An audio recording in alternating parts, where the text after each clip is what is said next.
The UFC has touched down in Miami, Florida for UFC 314. Some, myself included, are calling it the best card of the year so far, and it's headlined by Alexander Volkanovski taking on Diego Lopes for the vacant featherweight championship. And we got that fight to talk about, as well as a slew of other ones on the main card and even the prelims here. We're going to be talking about these from a gambling perspective because this is UFC Best Bets. Brett Okamoto alongside Ian Parker. Thanks for joining us this week for a big card down here in Miami. We're going to get to that card in a second. But first, let's take a look back at last week. How did we do at the window at the UFC Fight Night, Ian? Last week was a little bit of a wash week. Our 1-3 unit with Brito lost, and then the other one with Torres Finney. I mean, the fans thought he lost, but he won for us. Then we missed on Eminent 1 unit, but then we came back and hit McKee at plus odds. Our parlay went from a 3-leg to a 1-leg due to 2 cancellations, but we still hit it, although kind of ugly with the odds. Last but not least, Barbosa to win inside the distance as our prop of the night hits. I'll take it.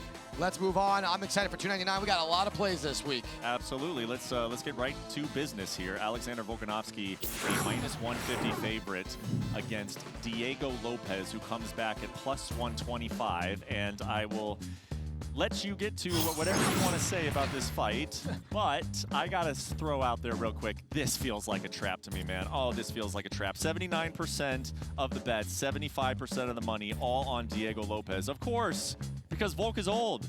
Volk is coming off 2 knockout losses. That's the narrative going into this one. I feel like everyone is going to be taking Lopes. They are. And when that happens, the books end up knowing something that we don't. Are you going to be one of these guys taking Diego? I'm taking the bait. Listen, we've been on Diego Lopes for a long time. I loved him when he fought Ortega. I loved him in his last fight. I love him now. Here's my thing. I think you're right. It feels a little trappish. One, why is he the underdog here? Because Volk's resume, he's the champ, you know, and Lopes, the one negative narrative is the cardio, but we saw against Brian Ortega, he can go 3 rounds just fine. Can he go 5 if need be? But Brett, you're right. Volk is a little bit on the older side, and I'm such a big Alexander Volkanovski fan, so I hate to speak in that term, but his last 2 fights, both knockout losses. When he gets tagged, he doesn't just get wobbled, he goes out.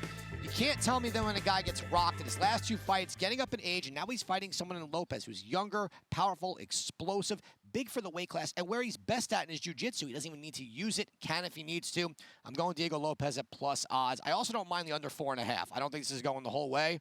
We're going with Diego Lopes here. So you don't mind the under 4.5. How about, what kind of approach do you think we're going to get from Volk here? Do you think we're going to get a wrestling-heavy approach? Do you think he's going to stand with him here in the early goings? Because I think that might, depending on what you feel Volk is going to try to do, that might play into whether or not you're thinking about a total on this. No, it's a great question. I mean, for Volk, he's got to stay on the outside. He's got to stay away from the power. I don't even think he wants to wrestle per se. I think Lopes can stop the wrestling, and if he gets on top, I think Volk might be in trouble there.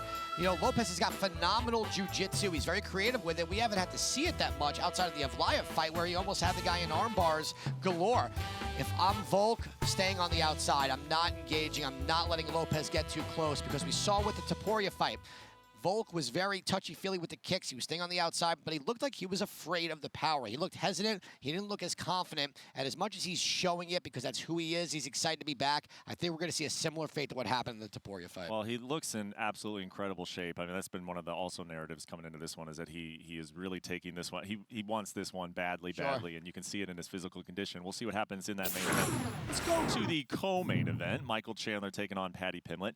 Paddy Pimblett, 40% of the bets are on Paddy, but 59% of the money is on Paddy, which means that the bigger bets are coming in on Paddy Pimblett. You know, it's kind of is this a step up in competition? Is this he proves something in this one that he can hang with the elite, or do we already consider him elite? Where are you going on Paddy Pimblett at minus 150? Well, look, this is another guy that we've been talking about Paddy since he came into the UFC. I've been high on Paddy. I think, although he's obviously a character, he's very skilled. He's phenomenal jiu-jitsu. He's got stand-up. You know, makes jokes about Scousers don't get knocked out. However, science proves if you get tagged on the button by someone like Michael Chandler, you can go out. Here's my concern for Paddy Pimblett, right? It's hard to really measure what he did against Bobby Green, jumping guillotine into the triangle, because Bobby Green does not have the same skill set as Chandler. If you take away the antics, you take away the circus-like stuff that Chandler does, he's a top elite fighter. 5 rounds of Oliveira, didn't get subbed. He had Oliveira on skates. Oliveira was saved by the bell. He was beating our man Dustin Poirier until he no longer was. Chandler's been in almost every single fight, winning at one point. I don't see a reason why that can't happen here. I think on the feet, he's got the power. He can wrestle, although he doesn't do it often. For me, Patty wins if he tags him and gets the back on a rear naked choke. I think Chandler's going to play this smart. This is a very important fight for Michael Chandler. If Patty loses, he can come back. Chandler needs to win this. I'm taking the underdog of Michael Chandler here. I think there's value there. Yeah, there is value if he does fight smart, which Michael Chandler sometimes gets a big old grin on his face, and you're like, uh-oh, I got money on Michael Chandler, and he's about to not fight smart. I need Michael Chandler round 1 against Dustin Poirier. If he does that, he wins this fight. If it's the round 2, then not so much. All right, so we'll see. There's the main and the co-main. Now, last week we did not have a premium play. And we said that that's just because there was not a fight on the card that you felt completely confident about putting 5 units on. This time, of course, you do.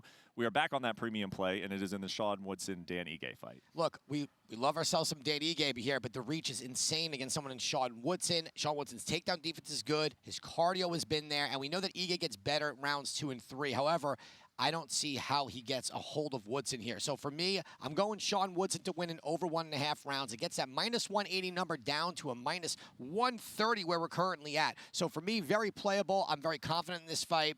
Dan Ige is competitive. He's tough.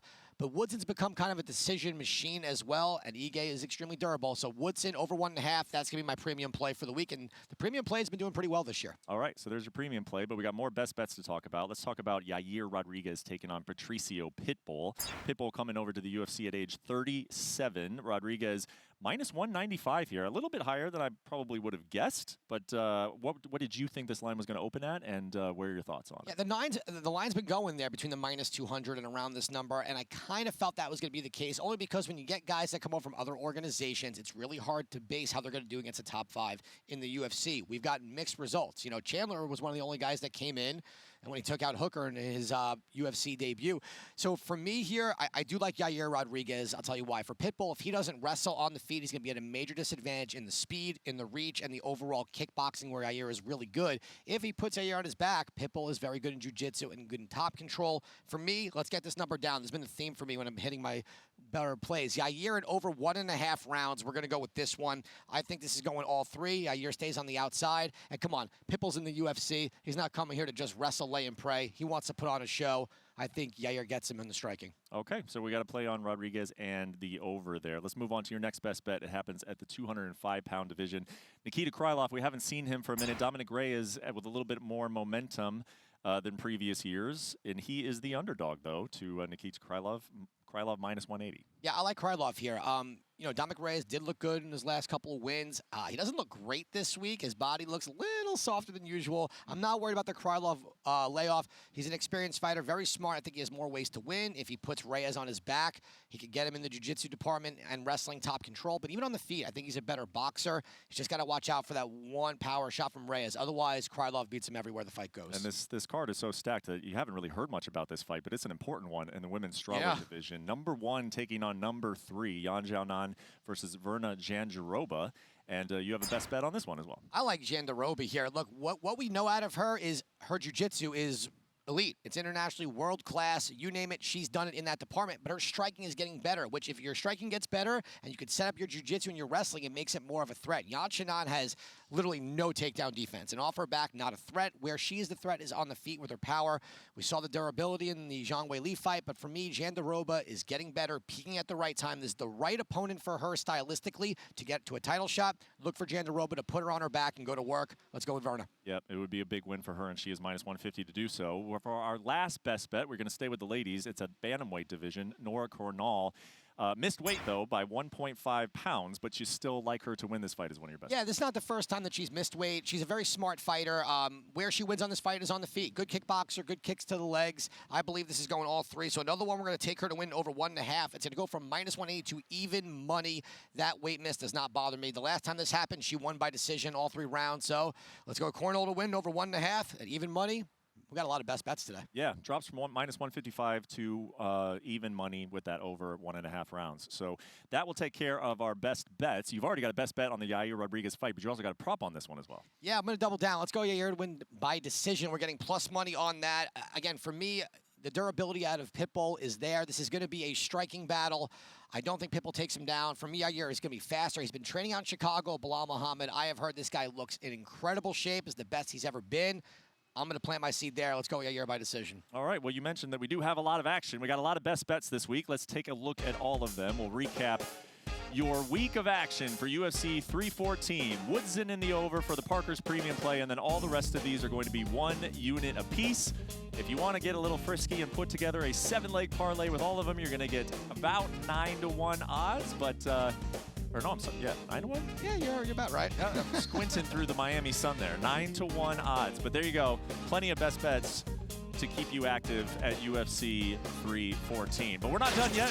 We got some parlays to look at. How about the long shot parlay at the Kaseya Center? So the last time we hit this 2 weeks ago, we went sub-decision knockout. We're going to do it again here. Going Diego Lopes to win by knockout. I'm a little surprised that's plus 350 because I kind of figured that's how he's going to win, and we're getting a 3-to-1 on that one. Verna Jandiroba, same thing submission-wise. We have seen that Yan Shina not good at submission defense, especially when her back is taken. And Nora Cornell to win by decision. That fight to me just screams all 3 rounds, and her is a bigger favorite.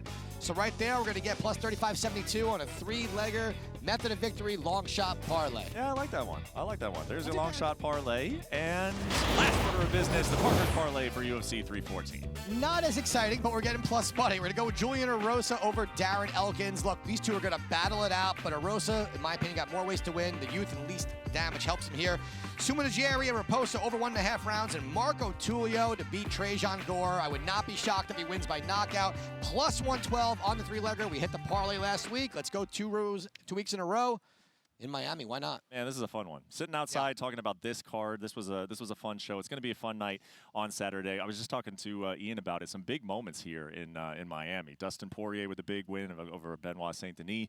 You had Izzy with the arrows against Alex Pereira. So some big moments already in the history of UFC in Miami. We're in for some more on Saturday. So please join us for the early prelims on ESPN Plus, 6 Eastern, 3 Pacific, and then you got the prelims and, of course, the main card on ESPN Plus, 10 Eastern, 7 Pacific. It's going to be a great night, and we just made you a little bit smarter and hopefully a little bit richer while you watch.